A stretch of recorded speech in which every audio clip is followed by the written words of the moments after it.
hello, gorgeous faces. It's so nice to see everyone. I have got the amazing, wonderful, hugely prolific, talented, fabulous, I've run out of words, Nancy You gush too Jackson. much.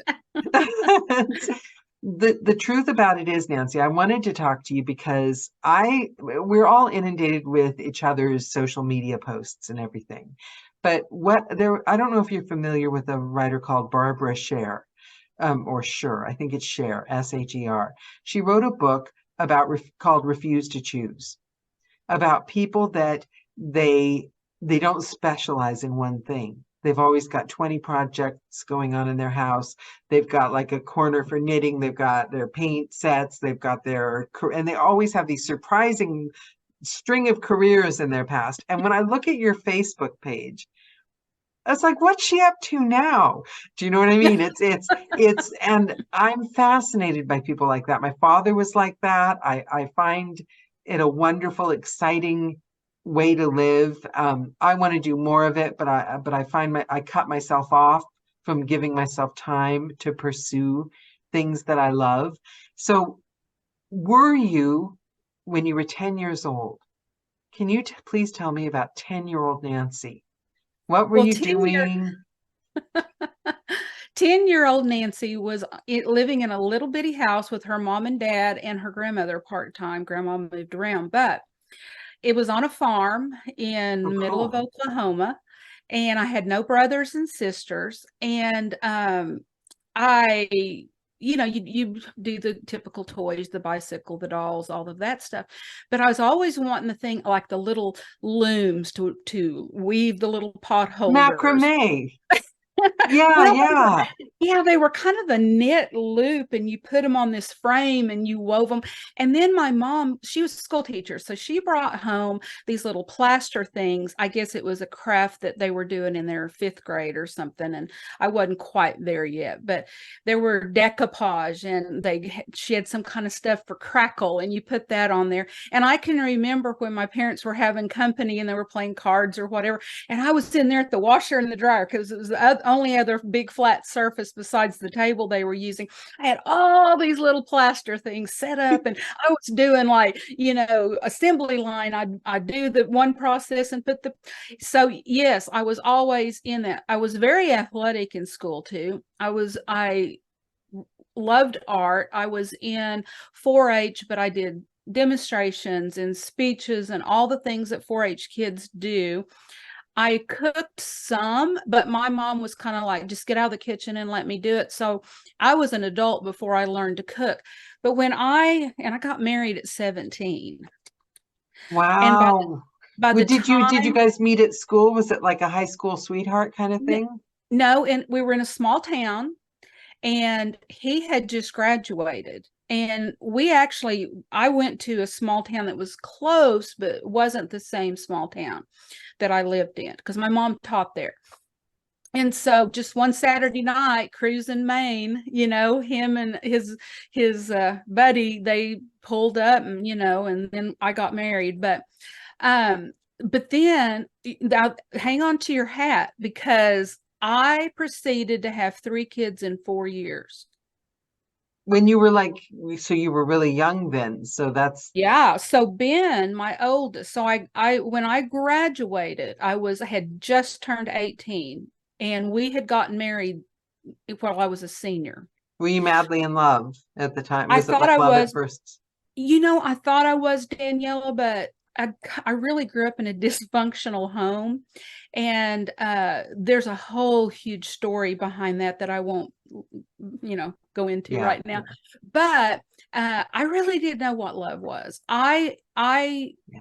probably would have never married him if I'd known that, but that's okay, because life is a tapestry, and it weaves beautiful a beautiful tapestry with whatever we give it. So Yeah. I don't waste time on regrets or anything, because I got 3 great kids from it. So I got married in my senior year, and then at the end of my senior year, I realized I think I might be pregnant. I was just barely pregnant. And so I had my oldest son a month before I turned 19. And then by the time I was 23, I had 4 kids. So was it scary? Three kids, three. Was it like scary? Like, how the hell am I going to make a living? Well, he had a good job. He worked Okay, in the so oil field, okay, and things were a little different back then. My mom and dad, they were financially okay at that point because of oil coming into their farm and everything. But I couldn't make it stop. It's like my old first son was a pill baby. I was taking the pill. Then I had a daughter, and she was an IUD baby. And then my next son was a pill baby. So I had a theory: if you wanted a boy, you took the pill. If you wanted a girl, you got the oh IUD. no. Well, but it probably was just meant to be. It probably I was just guess meant to be. I don't regret any of them, but on that third one, I looked at the doctor, and now this sounds real backwoods, but he was my cousin. He was an MD. We weren't real close. He was like 8 or 10 years older than me. But I told him after the first one, I said, I want you to tie my tubes. He said, no. And he gave me this big long spiel because I had to have a cesarean with the first one because he was Right. Fanny first. And so, Why did he say no? What was his reason to say no? Health wise, or just because like you're a woman he and said, he's a man?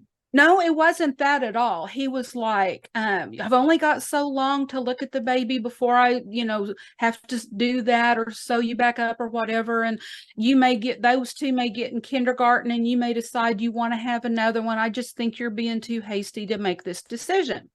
Oh, And so, about a year later, I walked in and I said, I'm pregnant. Tie my tubes. He said, okay. Okay. I So would have said if you were my cousin, I'd sue you. well, I don't regret my baby at all. So, No, I know. I know. but You can't regret, you can't. I think that's the biggest bit of power, don't you? You get to a certain age where you can call out the things that happen in your life because you don't have any regret. I think when you right. get to I think I see a lot of people like in their 40s or they hit midlife, and regret is like the big theme. Yeah. They spent their whole life trying to tick the boxes, and now they're like 40 and they turn around, their life doesn't look at all like it did in their head, or like they planned on it looking. And then like I think you get a little bit older and you're just like, I don't have time for regret. Do No. you want to hear a funny story about all the things that happened in the life? And it becomes like a funny story because like it's your life. Why would you regret it? Well, and people, we go to, you go to the get-togethers and maybe the women's things. We had Bunko in the neighborhood, and I would just tell a story about something that I experienced, and they always seem to have the little perfect lives. Now I know nobody has a perfect life, but on the exterior, Yeah. they had the high school sweetheart, and then they got married, and they had the big wedding, and they went to college, and they had the kids, and and on and on and on. And most of them had never been divorced. And so I would tell a story and they would just be spellbound. I love your stories. I'm like, these are not stories. These are real. But, back to about the creative thing. So I was a stay-at-home mom. And so I love to be creative and we had the money. So I would just go to whatever, back then it was TG&Y and Walmart and all of those, and they had all the little craft kits and everything. And I'm like, oh my gosh, that looks like fun. And then I'd take it home and I would learn it and get so far, and the challenge was gone. I'm like, oh, I can do that. And I'd toss it. Well, that was just typical of my life. Once the challenge was gone, Yeah. then I was The kind of over interest. it, it was done. But I did. Wait, can I ask you a question before I forget? Sure. I'm just really curious. What's Bunko? Okay, Bunko's just a game, Oh, and okay. it's a really good social game. So it's real common here where women get together, and then after you play a hand, you swap tables, and so you're always playing with somebody different all night long. So It's it's just like bridge, but with like different people. Oh, but it's so easy. A dog could play it. I mean, it's just you toss Okay. the dice and whatever they are, and then you mark them down, and then because you literally are talking the whole time. You're just it's just something to do basically while you're now. Some people can get real competitive with it, but yeah. So it's just a real social time, and then the winners take off to another table, and the losers stay, and so all night long. And it's a great thing if like a lot of the people don't know each other, and it just kind of forces you to get new people like in the neighborhood or at whatever community group you're Yeah. in, or it's just a really cool thing to get integrated with people and It get sounds to like know. fun. So Okay, that's what so creative, raising your kids. so yeah. What different things did you do? Were you painting already at that point? Well, now back then, back in the dark ages when dinosaurs roamed the earth, there was a thing called toll painting. And I don't know if you're familiar with that term, but it was folk art painting where there'd be like strokes, there'd be like a little teardrop stroke, and you'd put all these little strokes together in leaves, and it was very folksy looking, very I don't know how else to explain it. I've never, But so I how's it with TOLL painting? um TOLE, toll painting. Toll painting. Okay, I'll look it up. That sounds Yeah. cool. And it's just if you can look up folk art paint Okay. and it's just a little acrylic paints. And so I did a little of that. I got interested in that and did that, and I really enjoyed that. But it is nothing like oil paint or watercolor or any of that. And I dabbled a little bit on my own at oil paint, but back then there wasn't YouTube, there wasn't all of the places to learn things, particularly way out in western Oklahoma in the middle of nowhere. So I would dabble in oil and stuff, and I didn't know what I was doing, so I'd quit. And I really didn't pick up painting because I never felt like I was good at it. And I didn't, if I'm not good at it, if I can't conquer that challenge, I really quickly move on. Another thing was in high school, I took drafting, and that's all linear and calculations, and that really fed my left brain. And I'm And what really is drafting for? What do you use drafting for? used to, before the computers took over, every little nut and bolt and house that was drawn, it was drawn to scale, but with a foot would be a quarter inch or an eighth inch. But you would draw all of this out, you would do the floor plans and everything. Some drafter would sit there and they would draw everything, even the electrical and the plumbing and all Oh, of that. I could never do that. I could never my attention span, I'd be gone out the door. Like by the time you got the first Oh, I loved screw it. in the door, I'd Well, be, see, and that's the weird thing is because as creative as I am, it's very structured. So yeah. you're going to fall over when you hear what my favorite thing to draw was, and it was nuts and bolts. I just, All the little bitty curve, I mean the angles, and they all had to have a certain pitch and a certain angle, and every bolt had a different pitch oh yeah, that was fun. I knew a girl. It's funny you say that because this is out of nowhere. I have like nothing to do with the conversation, but it'll take 1 second. Well, I knew a girl in LA. She was like 20, and she met a guy. My sister and I knew her, and she's the loveliest girl. And she met a guy on the internet and like went to visit him in like some town somewhere in America, right? And he was like 50 or something, and she was like 20. And like we saw her like later, and she had like 3 kids with him, and they were married. And we were like, well, what does he do for a living? And he made he worked in a factory that made like nuts and bolts or something. And Yeah, he specialized, I can't remember if it was nuts or bolts, in just making nuts or like bolts. Like that's he it. was He like he was made a them all. machinist. And Yeah, he was a I'll never machinist. forget. I mean, I'm not putting it down because it must be, I'm sure the people that do it are very dedicated. It's a wonderful job, but like I can't, so like it's so funny to hear somebody say that there's something really to it, like designing them and Well, there was when it was paper. And then when I went to college, I continued and did a lot of drafting. And then when computers were starting to come over, so they had a CAD program, computer aided drafting. And so I took the very first class at the college in that. And then I said, "Oh, I love this. I want to do it the class two." And he said, "No." And so he said, "I'll do it by arrangement." And then he developed the second level of it with me because I was in computers as well back then.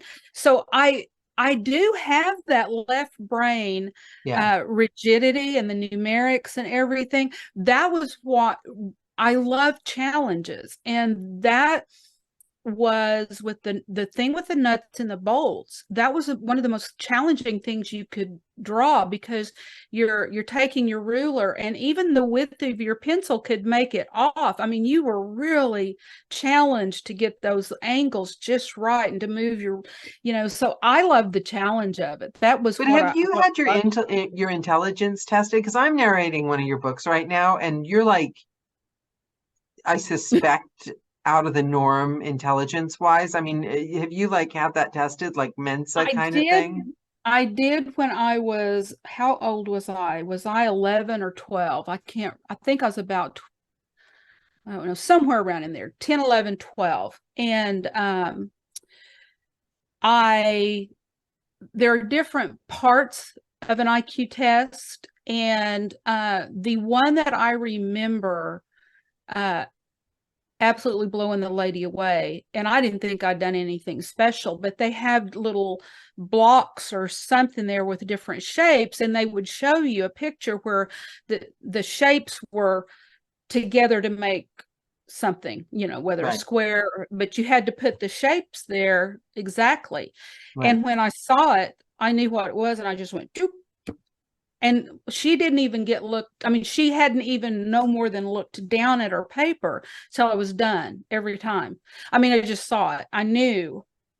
And Yeah. she just looked at me, and I'm like, well, that was easy. You just turn that there. I I think just that's saw that. brilliant. I think that's brilliant. I like that. Well, I like smart people. I've always been interested in, because I think you find with very intelligent people, they're all intelligent in their own way.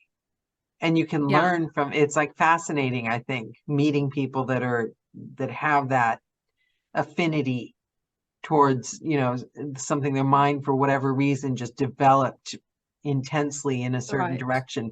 So you're raising all these kids, and I'm not, I All mean, these not, kids, well, three I of mean, them. I have a budgie. I don't have any children. So to Oh, me, honey, anything I above get it. It one is seemed like a like, lot. oh, it seemed like all those kids. You are right on the money there. So, but Oh, and I but was a it's, terrible mother. Let me just throw this out there. uh-huh. I was the laziest, most lethargic mother that you can get, because there was no creativity to raising a kid. Now, okay, so I get tickled, and I'm not up on all the generation terms, but I think my kids are in what's the X? Is that the X generation Gen or the Z? X. I can't Gen X? remember like what age, like if they're like, I think like Gen X is like 40, 50 right Yeah. now. Okay. And So, millennials are like 20 right. or 30. Okay, my kids are the Gen X generation, and so I would when we would get together, and they would just talk about the hard time they had growing up and all the stories and the things, and Gen I'm like, X all do that. Gen X that go on and on about how they were left home after school to fend for themselves. Their parents just kicked them out of of the course house. they were. Course they were. They were capable. Generations before that were out plowing the fields. Of Yeah. course they could stay home in And front of the TV for an hour or I two. can laugh because I'm Gen X. And And literally, now that there is no threat of them being taken physically away from me, I can tell you, they came in, they dumped their bags, I shoved them out the door and locked it behind them. that was a whole generation. That was how you raised kids. And like, I remember riding in the back of the station wagon with no seatbelts on after my father had like too much wine. And he'd be driving home from my grandmother's going, I don't feel well. I drank too much. Never think anything of it. Well, I'll tell you what, that made my kids tough. And I suspect it made you tough, and you can handle about anything. And all three of my kids have great work ethics, and they can, they're successful, and they're much better parents than I was. None of them have locked their kids out of the house. But I was talking to somebody the other day about that, because we were talking about like age and things, because I don't think about it. Half the time I don't even know. I read an article that like your age is literally, there's a study, I bring it up a million times. I don't know if you've heard of it, but if you haven't, you've got to read it. It's in the New York Times. It's the age study. Have you heard of it? I don't know. Okay, so she took a bunch of elderly gentlemen that were like, I think 70s or 80s, and she put them in a controlled experimental situation. So first they took all their medical tests, right, to see how old they were, age, cognitive, blood pressure, all that. She puts them in this place where it's completely reconstructed to like the 1950s or something. It was like constructed to like when they were like 29, 30 at their prime. The newspaper was exactly the paper they read then. The food was exact, the clothes, every interaction was back in time, basically. And they were in there for like a couple of weeks, I think. And when they got out, they took all the medical tests again. And they were like 10 years younger physiologically. Oh, wow. No, I haven't heard that. And after a few weeks, they were back. And I read that study when I was like, I think it was like, I was going to turn 40 or something. And right then and there, I made that decision. Well, I'm not getting that into my head. I'm not letting myself even be part of that game, because you start paying attention to how old. So I was talking to a friend about age and how people like try to judge, and how like, I don't care. I'm not doing it.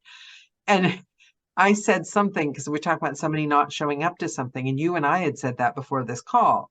And I was like, I think I'm pretty clear. Log on 10 minutes before, let me know. And most people are great. But every once in a while, there are people that like, for the slightest reason, you'll be in a play and like they chip their nail and they can't make it, or like, and I'm a person that's like, I had a brain tumor and showed up to work every day. Yeah. And I told her that. I said, I don't care. I just don't care. I've got empathy. If you have a long-term chronic condition, tell me ahead of time, and I'll be, or get an assistant. I just communicate, and everyone in the world's happy. And she said, right there, you've just told everyone your age, because a millennial would never say that. It's a generational thing. I have a grandson that's 26, and I love him dearly. And he manages a Domino's pizza place. And he lived with a guy that was like I don't know exactly his position, but they're roughly the same age. But he helped me move and stuff last summer. So we were together a lot. And he would say, well, yeah, so-and-so at work, they couldn't come in today. It was really hardship on me. I said, well, what was wrong? Well, they just needed a mental health day. I said, what the? I know. And the thing is you don't want to be, you don't, it's wonderful. I'm not putting down a whole, I have no idea who's millennial, who's Gen X. I'm not, but yes, I understand the temptation I understand the generational temptation. Yeah. To just go, what? Yeah. Yeah. And I'm sure the millennials are doing it to the Gen Y whatevers. You know what I mean? I'm sure they're all doing it to each other. And I'm sure, and the thing about it is, most millennials were raised by Gen X's who went out of their way to like not give the millennials the childhood they had, locked out of the house, made to like play. So the Gen X only have themselves to blame. Well, that's true. I'm thinking you'll have to put this in perspective of my kids, grandkids, and great grandkids, because I do have 5 great grandkids. Yes, ma'am.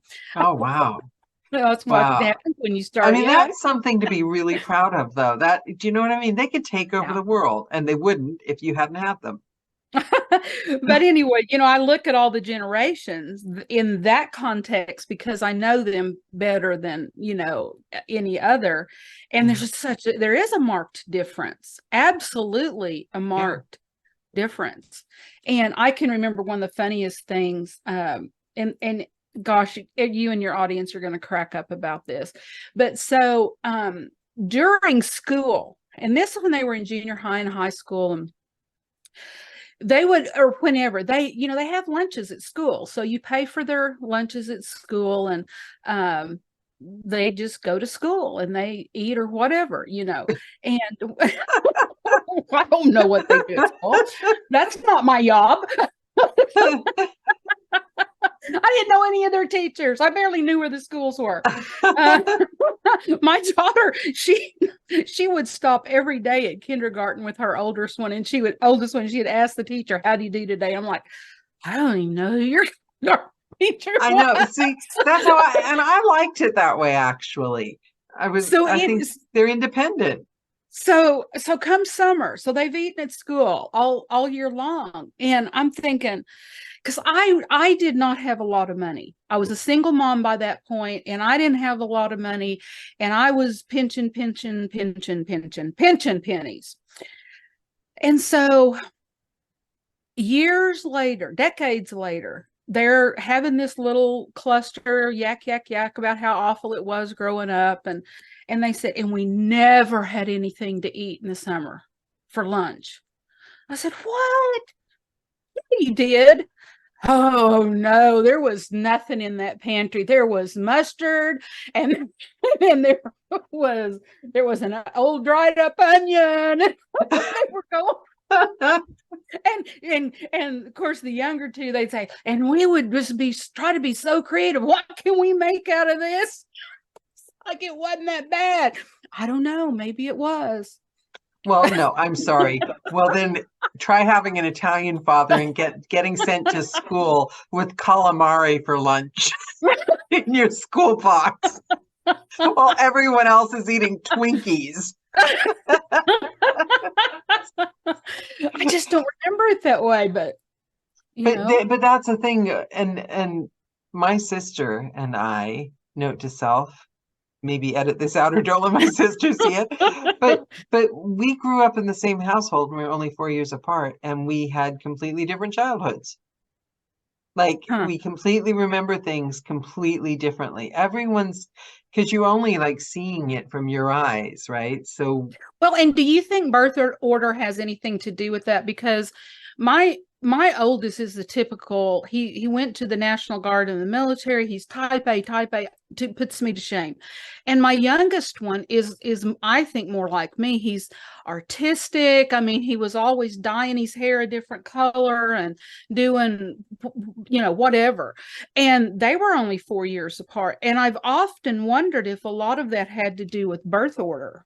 I'm pretty sure it did. It has to, because, but also the birth order thing, the parents treat the first child differently because they're different people. By the time you have your second child, you're older, you've been through stuff. You're usually not, I mean, you have your first child, you're like, the whole world's in front of me. You have your second child, you're like, oh my God. You're happy about the child, but life, not so much. Are you really? Are you really? Now, the only reason I say that, God bless my kids. I hope they don't watch this. No, I'm teasing. They know I've said this to their face. But the oldest one seemed like spawn of Satan. I'm telling you, the kid walked. Okay, he started eating off the table at 4, count them, 4 months. He started walking and talking at 8 months. He would wake me up in the middle of the night. I want to ride my giddy up, which was his bouncy horse. I'd get up in the middle of the night and and he would run and he was like a grown up in this little body and he was going to do what he was going to do. Yeah, that's how I was. I think I was 9 years old when I finally I think my mother did something that made me angry. I think I said to her, "You've invaded my personal space. From this moment on, you are no longer mommy. You are referred to as mother." And and to be honest, I've called her mother ever since. So the poor woman. Wow. Well, so I got pregnant with Lacey, my daughter, and Ben was he 9 months? I think he was 9 months old, and I bawled. I just laid and cried. I just cried and cried and cried and cried because I thought, hey, this child's been horrible, just horrible. I can't keep up with him. I can't. I was wore out. So, but thank goodness, Lacey was docile. I mean, she was quiet. She was the sweetest little baby, and he was still a banshee. He was still when she was born, we were at my mom's for a little while because our stuff was going on with our plumbing in our house and we're trying to get it fixed. So we were staying at my mom's and people were coming to see the new baby and the doorbell would ring. Well, just like Pavlov's dog, Ben knew they were coming to see the baby and he would take off running down that hall and he would catapult himself over the side of the crib, land right in the middle of the baby, and he'd be sitting there like this waiting for the company. He was 18 months old. I love that. So what does he do now? Oh, he is vice president of Waukesha Pierce. It's a huge company in Houston, and yeah, he's running the country. Yeah, yeah. He's my kind of people. You might be right. It might be birth order. It might be birth order kind of thing. Well, and then Lacey, she was so laid back growing up that she had to be intrinsically motivated to do something or she didn't do it. You couldn't have convinced her to run out of a burning building if she didn't want to. Now she's very, very smart and she would apply herself if she chose to do so. And she was sweet and she was precious, but she was like most girls. School was a social event, you know. And I remember when she was, I think, seventh grade, and I got her a report card at the end of the year, and she had flunked science and she'd made an A in French. And I said, I'm going to effing send you to France to learn science. I was so mad at her. And she just didn't care. She liked the languages. She liked to learn French. She didn't care about science. Now, you want to hear something ironic? She's got a degree in physics engineering. Well, because to be honest, I don't think that's ironic. I think that's the school system. I mean, they're better now, but they discouraged girls in science. They ignored them basically. There was a presumption that we weren't going to be any good at it. So you get into class. I mean, and it was with everything. I remember purposefully joining the PE, physical ed class that the coach for the boys football team ran because I knew that he wouldn't want me there. So I didn't have to do anything. So I'd sit and do my nails on the side and just like look cute. Because, I joined woodworking class because there were guys. Well, I did that in college. I was doing the drafting. I took woodworking, all that. But also, what was funny, and this is just the stereotypical time like you're talking about. Yeah, it's the time. When I went, we had a lot of family in California. So every summer when my mom wasn't teaching, my grandmother and I, not every summer, but about every other year, we'd drive to California and stay for a couple of weeks and do all the thing. Well, one particular, I guess I was in junior high. I had painted a sunset with a saguaro and it was kind of a silhouette. And it was dark and I had all the sunset. And I guess I was probably 14. Yeah, I was going to ask how old you were then. Okay, so 14. It was middle school, junior high. It was, back in the dark ages, it was 7, 8, and 9 was middle school or junior high. And then, 10, 11, 12 was high school. So anyway, it not that anymore? No, well, it's middle school and it's it's a little different. Don't ask me. I don't know Okay. the things. I don't know the things.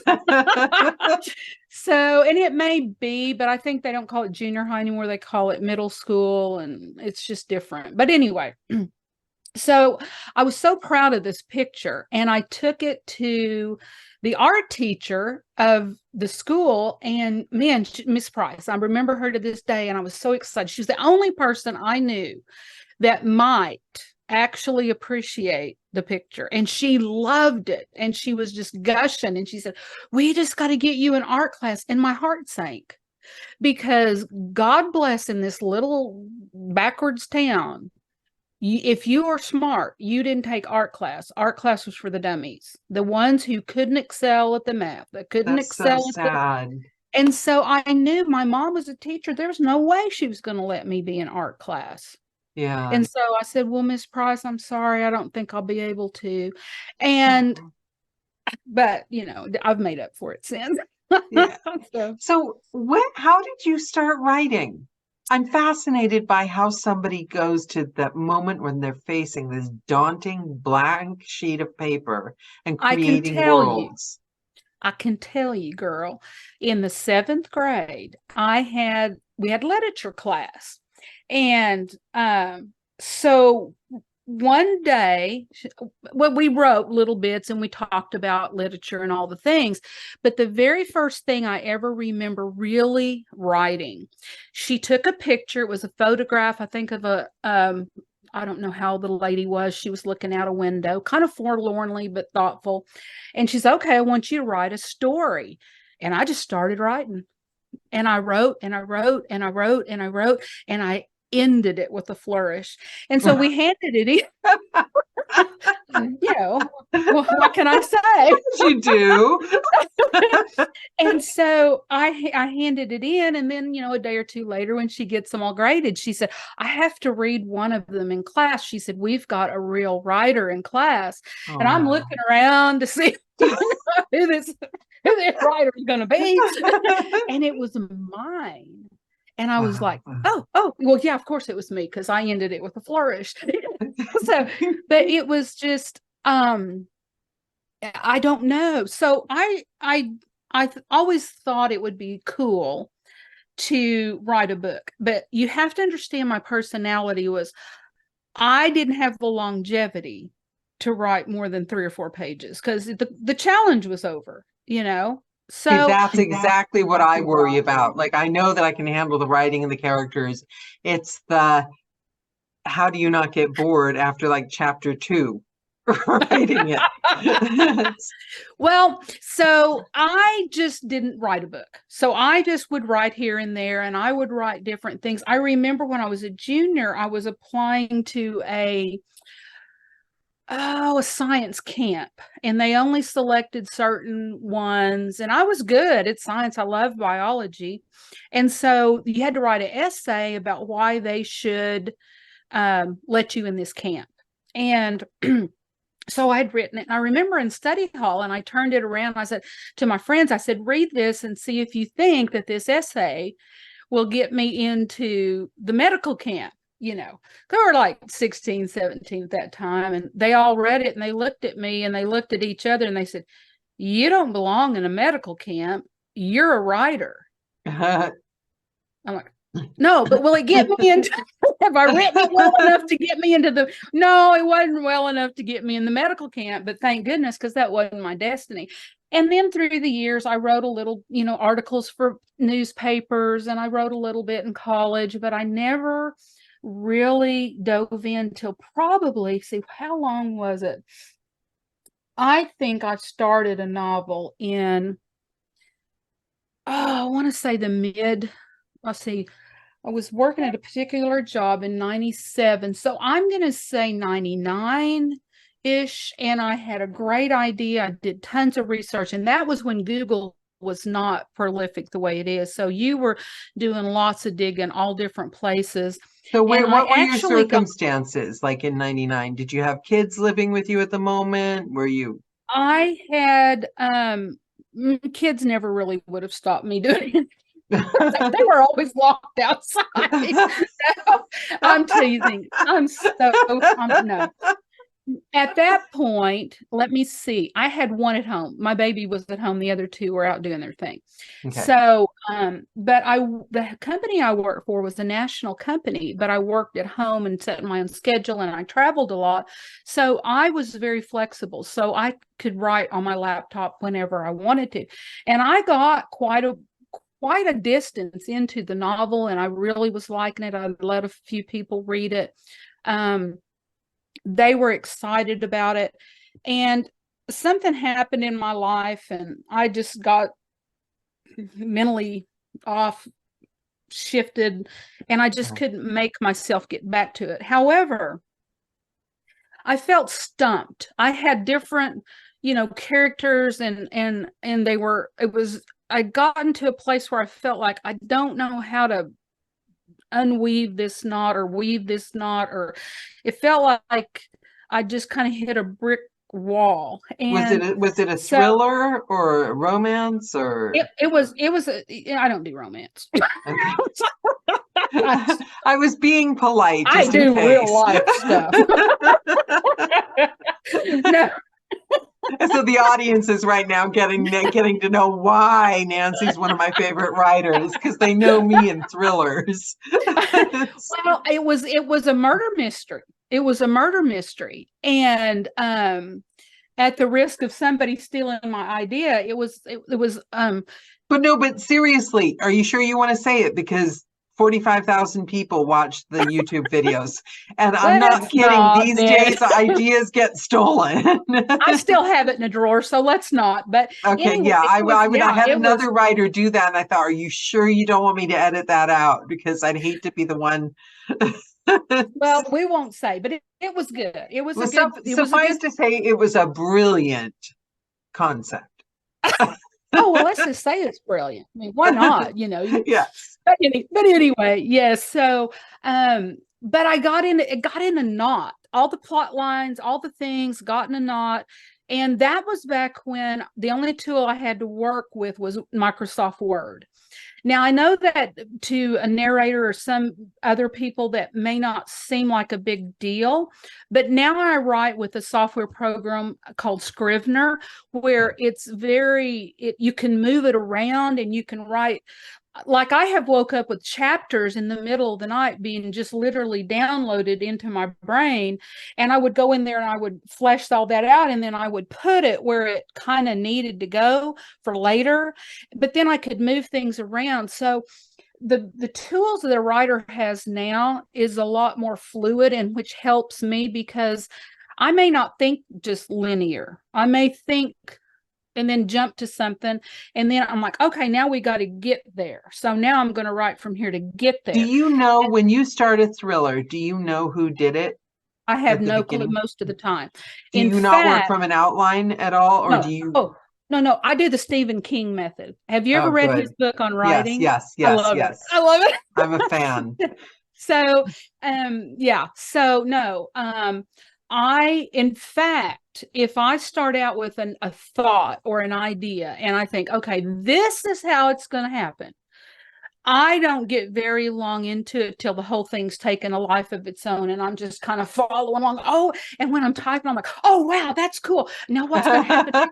And I'm just writing and I'm writing. I feel like God's just downloading and downloading. I'm like, oh, well, that was cool. Now what? And literally in The Fire, the third book of the trilogy of the Redemption series, I got to the very end, probably the last chapter or two, and I was thinking, now who did it? Who did it? Well, okay, might as well be this one. Because literally, and people say, I didn't know who did it till the very end. I said, I didn't either. I love that. Yeah, I'm just at the really good part of the water. I mark up manuscripts, but with thrillers, I'm quite careful not to.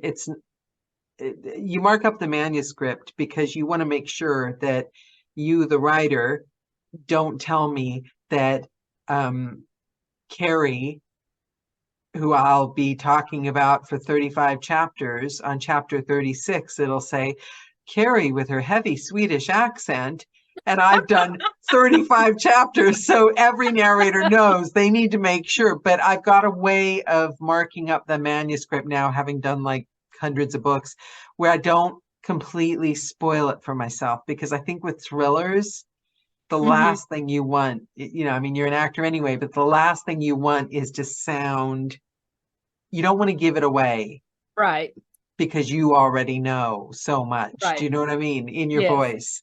So, Well, and I tell but you what, the with water, I'm on the edge of my seat and I've already looked through the whole thing and I'm still like, yes, that is one of my favorites. I love the fire. I love, love, love the fire for many reasons, but the water is something dear to my heart yeah, because it's about something that is such an issue in our society today, and it's the human trafficking, and it's the selling of another human being, which is just absolutely abominable. yeah, And then, girls that are forced from whatever is forcing them to prostitution and to be in these dire situations that they're in. And I don't know if you know this yet, if you've narrated enough of these books. Every character is something. I've pulled it out of my life, which I think every author does. I mean, we have to experience something to describe it, but there's a whole lot of me in Carrie. And there's a whole lot of me in so many of the characters, the female characters particularly. Thank God I was never forced into situations of prostitutions or any of that. But, there were times in my life where I was very promiscuous because of growing up in such a dysfunctional home and not feeling loved and not feeling worthy and feeling that I was never gonna, I was always told, you're never gonna keep a husband, you're never gonna have, nobody's ever gonna want you, and all of these things. So the first guy that pays attention to you clutch onto him because, oh my God, this is the one in a billion, because I was always told nobody would ever want me, so this is the one in a billion that will want me. And it was always the worst of the worst. like you feel like you And beat the odds. But yeah, so I yeah, had to clutch onto him, and it wasn't until after, a few weeks, months, whatever, with him, you realize you had pulled pond scum off of the local, waterway out there. And so just calling it as it is. But so Carrie does that. She's got issues, and she's a she's complicated woman, but that's what makes yeah, us want to keep reading her because she's not yeah, boring. right. She's not like a Pinterest girl.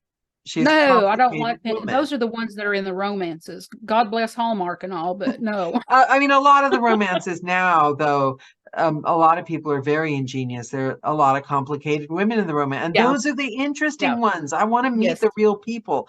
I yeah, want, I want to read about a Carrie that's got like a bit of a background. yeah. You know what She's I a mean? drunk and she sleeps around, and she's darn well proud of it part of the time. Yeah, But she wants to change, and she's starting to change. And I think this is realized early enough in the book. I won't be giving a spoiler oh, away. don't. Oh, it's not. It's not. I don't think it's a spoiler. But with the water, we know it's about girls and Yeah, prostitution and sex trafficking and all of that. And Carrie starts to really. I mean, she has such deep empathy for these girls and the women and all that. I mean, she's really feeling it to her core. And then she goes into this self flagellation because they're forced into it, and I'm no different. I give it away. She's having this, and I know this is really raw, but Daniela, this is real life. There are people out there dealing with these emotions, the yeah. guilt and the shame of, my God, I went to the bar and slept with somebody I don't even know their name again. And yes, these are Christian novels, but this is the conundrum here. It doesn't matter who you are or where you are or what you believe. You deal with real life. and you Yeah, deal life with still issues. hits you.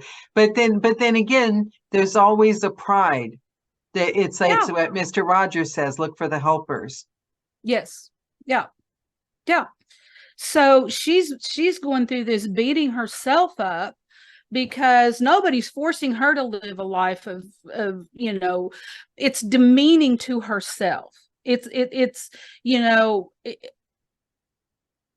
I don't like to get into issues about premarital sex or any of that everybody has to make their own decision, but there comes a place when you give your worth away so much that it means you've just given your worth away. So Carrie's not being selective. She's just But medicating. can I interject? I think, yeah, because I come from a different background, having been in burlesque for years and everything. And I think where the line is, and the distinction, and what I see in Carrie is that you can participate in alcohol, overeating, sex, it's your choice. But you know, if you're doing it as a crutch or to hurt yourself, or if you're doing it for like a different Yes. reason, from like a wholesome reason, is you find a lot of that in burlesque, and like the people embracing, and there are things that maybe I wouldn't do. They're avenues that I wouldn't take, but I think it's the stories we tell ourselves, and she's relying on something. She knows she's hurting herself. Yeah. As you're doing it, you don't Yeah. want it, like the girl in it that does the meth. Yeah. And she said that she only stopped because she didn't want to disappoint pride, not for Yeah. herself. So Right. it's like, and that's the thing that's missing. And I find that fascinating. It's missing in the core characters, and it's missing in so many people in society today. Yeah. It's we're not we're doing damaging things to ourselves, but Yes. we won't save ourselves. We'll we'll Carrie we'll is fix it for driven. someone else, but not for ourselves. Carrie's driven because of things in her past, and as you read the books, you'll learn more and more is revealed, but she's driven to self-destruct. Yeah. It's almost like her mission is like she set her jaw to just self-destruct, and I don't think it's even conscious. And then when she starts to realize, like in the blood, if you remember in the blood, where she nearly dies from Yeah. one of these little episodes, and it was kind of an awakening. Oh my God, I nearly died. Now what? And so she kind of gets an inkling, I need to change. I need to do something here. And so she white knuckles her way for a while, and that doesn't work. I mean, every little, because she's not dealing with core issues. She's not dealing with forgiveness. She's not dealing with the bitterness of events that have happened. She's not healing. She doesn't even want to heal. She's not even to the point where she wants to heal. She's hanging on to all of that on purpose as almost like a badge of honor. And I know that sounds really strange, that a lot of people say, well, that's, people don't do that. Yeah, they do. I mean, Everyone people, does it. But yeah, yeah. you said that your characters have part of you in your experiences through them. Do you find writing about them cathartic? And do you find that you come out on the other side fine, or do you find that like you're just that's like those are I mean, is it Well, like therapy writing the books? yes and no, because I think I have already come to realization about a lot of the things in my life. So I feel like I've really dealt with probably 95 to 98%, which I think at my age is pretty good. Yeah, it But is. it is also cathartic because I will tell you this. This is how little I know about what I'm writing. Um, I start crying. I Wow. just falling, and I'm just tears, and I'm writing and I'm writing. And when I wrote the last chapter of The Fire, Actually, I think it's the epilogue. I have a little epilogue like things at the very end that kind of, tie everything up in a nice bow. And Carrie, I won't give it away, but she was having this moment, and so many things had gotten resolved, and then they would be unresolved, and then she'd make 2 steps forward and 2-3 steps back, and she was working to get there, and she was working to change, and the epilogue, and I'm writing this epilogue, and I'm just weeping uncontrollably, absolutely just heart-wrenching crying. And so it is cathartic. It is very cathartic. And I just love Pride. I mean, in the book on the water that we're doing now, I love Pride. Yeah. And here's another thing that people have asked me. I've had classes in writing and I've read books about writing, but honestly, I try not to read too many of how to do it, because I want to do it my way. I want to pay attention to good grammar, and I want to pay attention to the necessary things. You want to honor your muse, though. Yes. Too much information can squash that. I did that with narrating for a little while. I stopped listening to myself. Yeah. So I don't read a whole lot of that because I know what works for me. And so okay, let's backtrack just a wee bit for just a moment here. Years after I had put that first novel in the drawer and I had gone on with life and was doing things, it was just 2 or 3 years later. And I kept praying, and I'm like, God, I really want to finish that book, but I don't know how. And it's just tied up in a knot, and I don't know what to do. And I was just kind of pouring my heart out, and I would hear, just tell the story. I know, but, and then I would go into this whole big long whiny session again about, I just want to, and then the minute I'd calm, I'd hear, just tell the story. Okay, but okay. And honestly, years later, when I began to write in earnest, I just tell the story. And one thing I do that's and this was kind of where I went sideways on this, is why I don't read a lot of those books is I don't get bogged down in a lot of descriptive terms. And for instance, do you know what color hair Carrie has? I just assumed it was blonde. Why did I think it was blonde? Did I ever tell you it was blonde? No. It doesn't tell the story. It doesn't matter if Pride's black or white. Yeah. It doesn't matter. Yeah. It doesn't matter if Carrie has blonde or black or red hair. Yeah. It doesn't matter. We as readers have the ability to finish fleshing out the story that makes it resonate with us. Yeah. And so I think sometimes, just for me, in my opinion, I think we get bogged down as authors by trying to describe every little dewdrop on a leaf. I mean, just tell the story. Now, I will tell you, my favorite author, let's backtrack just a little bit longer, a little bit further back. This was after the tell the story thing, and I thought, I can't just tell the story. That's never going to happen. Let's just move on with my life, and we'll see what happens. So I'm working and I'm reading John Grisham novels. I love John Grisham. I love John Grisham. If nobody knows this, I love John Grisham. So what do you think of John Grisham? Oh my God, I love John Grisham. So, I just devour. And when he wrote, there were several novels in a row that he wrote. I don't know if it was around the time of The Street Lawyer, The Testament, and there was another one right now, I can't think of the name of it, where they weren't just crime and they weren't just lawyer but there was an issue that change people's lives once you read it. You could feel it addressing issues in your life. You could feel it challenging you to be a better person.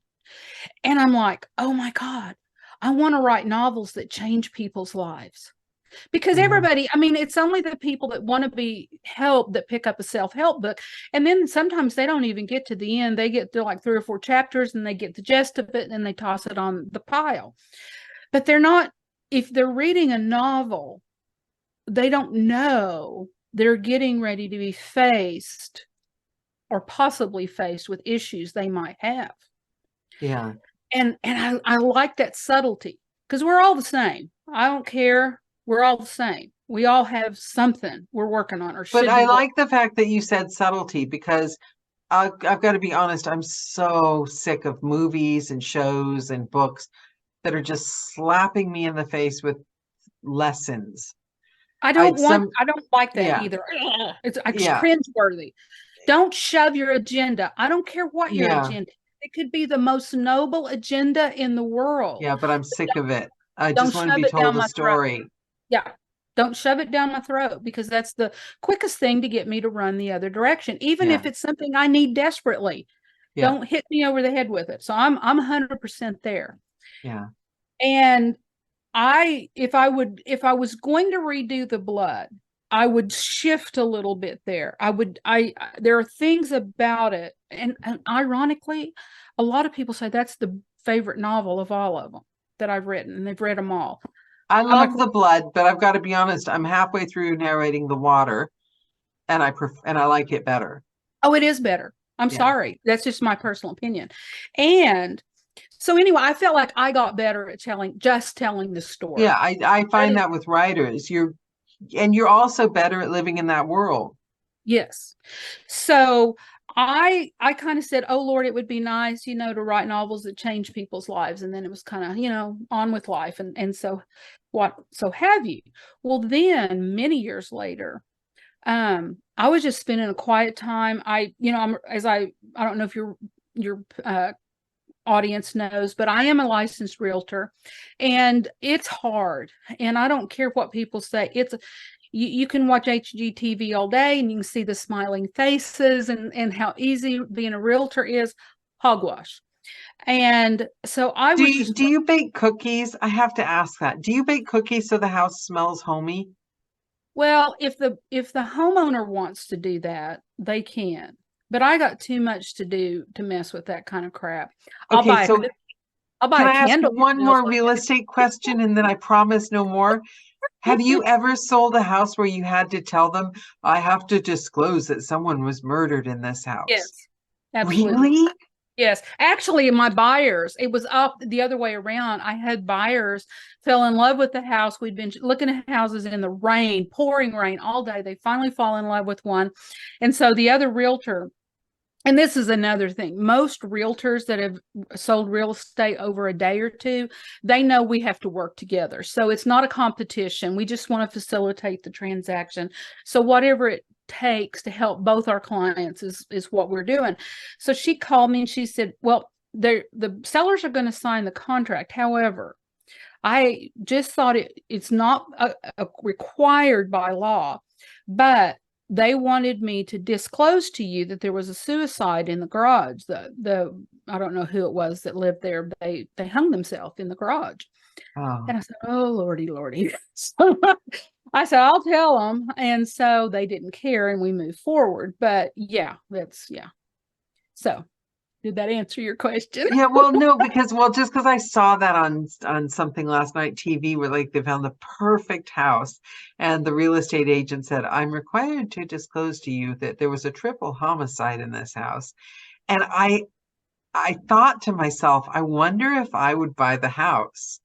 Like, I don't know if I would Well, buy the house I knowing don't about know. that. I don't know. I don't know. Well, and each state's license are different. So if you're licensed in Oklahoma, I can't just move to Colorado and start selling houses. I have to go through their rules and regs and Yeah. education and because every state has different rules, and we're not required by law to disclose something like that we're required, or the seller's required, to disclose things like, structural damage or repairs made or sewer, or, all those kind of Yeah. things. So, but it's ethically correct to, disclose something like that. So, Yeah, we're yeah, built on top of a grave site. wonderful. Yeah, like poltergeist anyone? They Well, the they farm. when they built this place, they found it under the thing, and I guess somebody tried to win the lottery. I'll edit this out, so I'm not telling like the YouTube audience. Edit, Daniela. So I'm not telling the YouTube audience where I live. But the city tried to buy it to make it a national. It was a Roman burial ground, Oh, and wow. but the corporation said no, and the city didn't win. So the corporation just paved it back up and built us and built our flats. Well, now if you think about it, in the history of the world, Yeah. the odds are really high that we're going to build a house where somebody died. Yeah. I mean, Yeah. Yeah, it but could. the bones are still there. Well, that the farm I grew up on was right across from the city cemetery, and I would go over there as as a kid, and I'd walk up and down and read the headstones because they was interesting. I thought, I oh, this. know. I think it's cool. I think it's kind of cool. Like, but I took you off track. Can we Oh, find our way back? did, Because I can't did we? remember what we. Oh, okay. So many years later, after the reading John Grisham and all of that, I'd really just kind of given up. It was kind of in the back of my mind, but it just didn't seem to be gelling. And I think there was still part of me after having had that issue with that novel. Could I even do this? Can you keep your lines straight? Can you get to the end of a book? Because it is a long way to the end of a book. Yeah. And my last novel, was it my last one or was it The Fire? It's 100,000 words. Wow. Yeah, because I So think the water's like 10 hours long. yeah, I Yeah. got each one of them got a little bit more. I was kind of in challenge. Okay, I want to make this one as close to 100,000. So I think the water's probably 98,000. That's a lot of words. That's a Yeah. lot of words. Yeah. As your So, narrator, I will attest to that. but I want to give people their money's worth. Yes, yes, yes. And I'm enjoying every minute. So. I love Diana Gabaldon's books because they're about this thick. Uh-huh. Have you ever read her books? Who? Diana Gabaldon. She's wrote the Outlander series. Oh, no, no, I haven't. Because Oh, isn't that girl. is that science fiction kind of thing? No. No? Let's say no. Okay. Let's say no. Oh, you'll love it, girl. Listen, I've read the first book like 5 times and it's that thick. But anyway, Really? I digress. Okay. I might need to check it out. So anyway, um, so I was thinking, can I even do this? That's a lot of words to put down on that page. So anyway, during a quiet moment of contemplation of just being sick to death again of real estate and somebody yelling at me for something I didn't do and not being able to say a word because legally I can't, I have to stake it. I was just like, oh, Lord. Yeah. is because that was my income, and I was just sitting there and I was just having a quiet contemplative moment, and I clearly heard it's time to write. And I knew it was time to write. So I had done a journal, and a few months prior to that, the idea of the blood had come to me. What if there was this girl, and I won't go into any detail because there's probably many people here that haven't read The Blood. And this happened, and then that happened. And I even sketched out what she looked like. I drew a map of the town. I had all of it, and I shoved it in the journal and shoved it away. And then it was weeks or a few months later that I heard that. And I literally got up from the chair in the living room, went to the office, and started writing. So Do you have a ritual? We've got to wrap up in a minute as well, yeah. but and I've got a final question for you. But before that, I'm really curious. Do you like write at the same time every day, a certain word count? Do you have a ritual? Do you just do it when the muse strikes? Well, if I'm really now the last year or so, my life's been kind of in an upheaval, so I haven't been in my routine.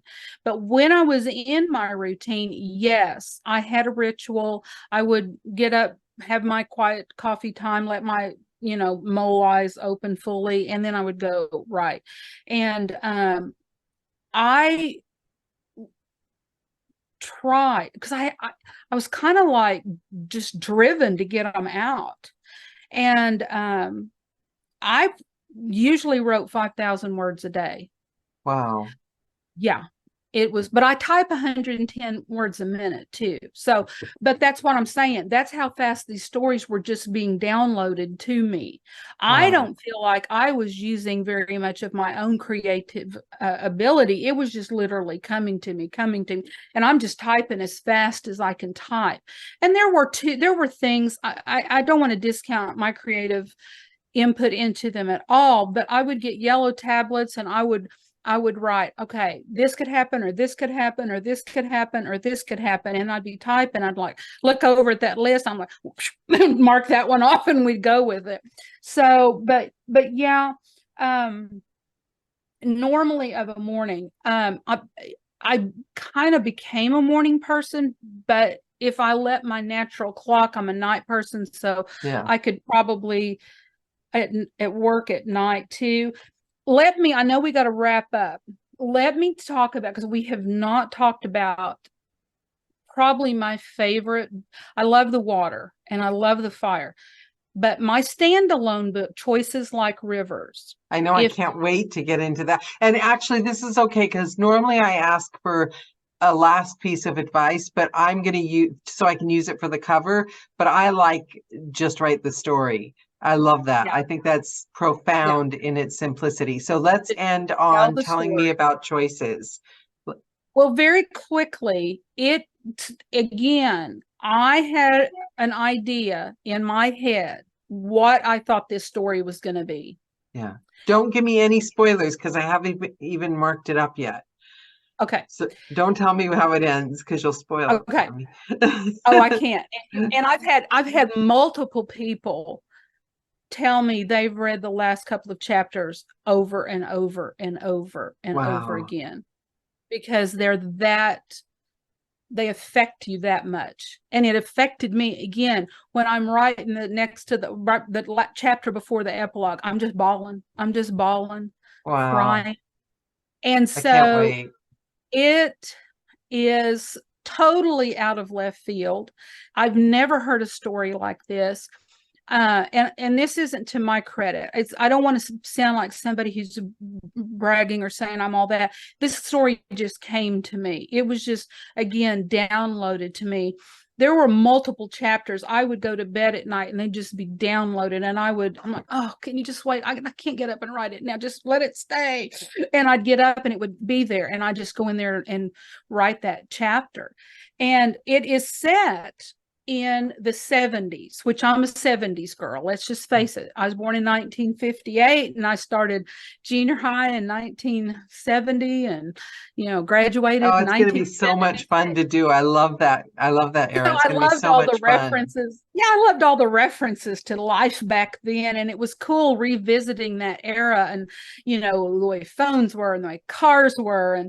And there's even some technology that surfaces at that time and in the story that was, and I had to research that to make sure I got that all right. And Oh, I there's look a lot, forward to it. I can't wait. I can't wait. I'm but really looking forward to it. that I thought was a woman's book, and my husband at the time read it, and he just wept. And he's not a weepy person. He said this isn't a woman's book. This is an everybody book. Oh, I And I'm love like, that. oh, well, and there's a mystery. There's a Okay. mystery to it. Through the whole thing, you're thinking, what? How? What is it? And then in the middle of the book, and that's one thing I did learn from my little bits of learning how to write, is that you've got to have a climax in the middle where everything shifts. And if you go to all my books, you'll notice that in the middle of the book, there's Yeah. like this major catastrophic shift. And then you're on a woo, and then you kind of go calm down again a little bit, and then you're building up. I think I kind of learned some of that in speech class in college, but so with choices like rivers, you hit the middle and you're like, oh, and then you start to put a little of it together, and then you're back and forth and back and forth, and you're like, oh, and then it's just, and then at the end you're screaming no. I will tell you this, as you're approaching the end of the book, you will be internally screaming, no, no, no. But do you feel like empty after you finish a book? Because I know even just narrating a book, I need like a day between Yeah, books yeah, as a palate cleanser. yeah. Because I pour everything I have out into it. Yeah. The thing about it is, even though you're screaming no, it's a yes at the end. You're Okay. screaming no, No more. no. Don't spoil it. Don't know more. I didn't say a thing because I didn't. It could be go any one of a jillion ways. I want to But be yes, completely surprised. but if I was to tell, and people do often ask me if they're writing or whatever piece of advice, it's just tell the story. And I think that's why I like John Grisham so much. He doesn't get caught up in the frou-frou. He just tells the story. I think So that's the theme of this whole call. I think that's what we're going to leave everyone with. And I think that's the title, screaming loud at everyone, just tell the story. yeah, And I think for narrators and writers, yeah. that's Because it. there's a story and we all love stories. And we got caught up in our head about, well, are they telling the story differently than I'm telling the story? Should I be telling the story like that? What story am I telling? Should I be telling? And even writers, I see a lot of writers on like social media, like, what genre is going to be selling? Should I be doing this because my genre is not being accepted by agents? It's like, just tell the story that you have in you. And that's what I hear from you over and over again. It was in me and I let it out.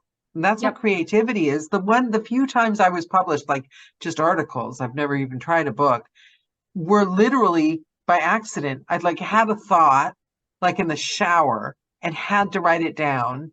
Yeah. I never thought in my life I would submit it for like an online journal or something. The next thing you know, it's this whole thing. I'm up till 3 a.m. and I'm, because it's like something just goes in your head and you Yeah. just have to let it out. And I don't know, I have all my books on everywhere you can buy a book, but I really prefer selling off my website, nancyjacksonauthor.com. You can get any kind of ebook, if it's Apple or Kindle or, whatever you And want. we'll have the link in the about section. So any links you have to anything, just send them to me after the call. And anyone watching this call on YouTube, you can find it in the about section if you Cool. want any of the books and everything. And yes, so I'm going to wrap up. And this has been wonderful. Thank you so much for taking the time to chat, Nancy. You're welcome. I'm going in tomorrow and finishing, well, not finishing, going back into the water.